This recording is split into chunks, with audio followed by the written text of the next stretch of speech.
This is the story about the mines and town of Deadwood, South Dakota. If you were a young and eager prospector back in the day, old-timers would have told you about the rumors of gold hidden in the Black Hills of South Dakota. They would have talked about the writings that were found on a slab of rock with a carved message from a prospector named Esra Kind, stating that there had been a raid on his small prospecting party in 1833. The message stated that he and his men were attacked by a band of Indians, and that his men and horses were packing all the gold they could carry. Years later, there would be stampeders who came through the area on their way to the California gold rush. These men also noticed gold in the small creeks. However, none of them hung around because there was a much bigger prize waiting down in California.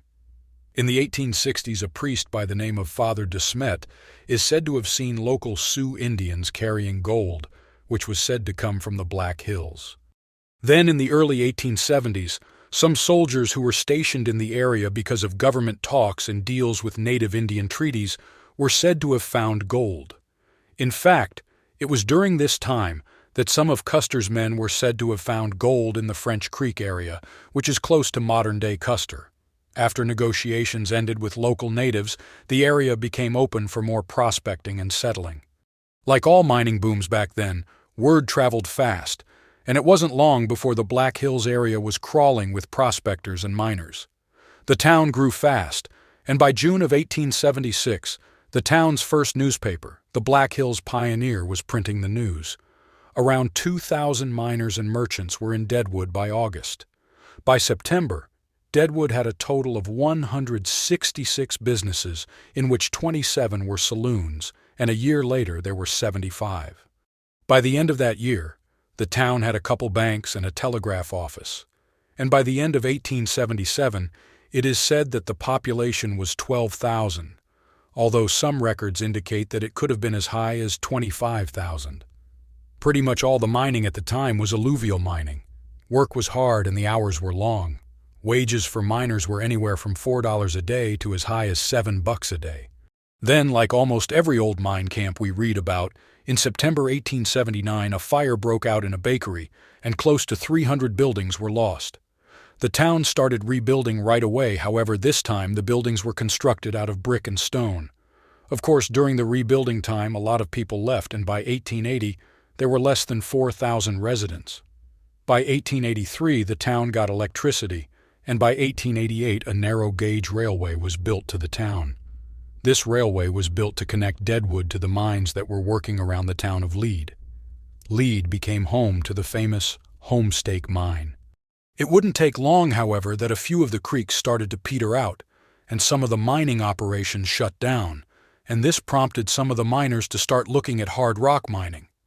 One of the problems with hard rock mining was the fact that there was no way to crush the ores at first, so in 1888, the Deadwood Reduction Works Company built a stamp mill on the outskirts of town. With this mill, ore could be crushed, but there was a problem when it came to smelting. Lead and copper were needed to help with the smelting process. However, these materials were not handy, so the smelters tried using iron pyrite. This process was started at a new smelter, the Deadwood and Delaware smelter. This process was used for several years until cyanide was started to be used in the extraction of gold. In 1890, the railroad came to town, and that replaced the stagecoach service that had been used until that time. This railroad also brought in ores from mines from further away to be processed. Then, in 1894, there was another fire. This fire was said to have started in a boarding house and burnt a lot of the town down. Old Deadwood was a town that saw some characters that would go down in the history books. Gunman Wild Bill Hickok was killed here on August 2, 1876. Both he and Calamity Jane were buried in the Mount Moriah Cemetery. Eleanor Dumont, also known by her nickname Madam Mustache, was a notorious gambler on the American western frontier. Jack McCall, the infamous murderer who, on August 2, 1876, walked into Nuttall and Mann's Saloon No. 10 and shot Wild Bill Hickok point-blank in the back of the head. Let's not forget Wyatt Earp, who arrived in Deadwood on September 9, 1876. Then there was Seth Bullock, who arrived in Deadwood 2 days after Wild Bill had been shot. Seth became the first sheriff in town and eventually built Deadwood's first hotel, the Bullock Hotel. It was Deadwood's finest, most luxurious hotel of its time, being a 3-story building with steam heat and indoor bathrooms on each floor. Today, Deadwood is a tourist town. The population today is a far cry from the booming gold rush days, with a little more than 1,000 residents. Although the town had its share of fires over the years, a lot of the original town still stands. There are casinos, guided tours of the town, eateries and bars, and the list go on and on. I hope you enjoyed this short story about the old town of Deadwood. Please like, share, and subscribe so we can continue to bring you more old, lost mine stories.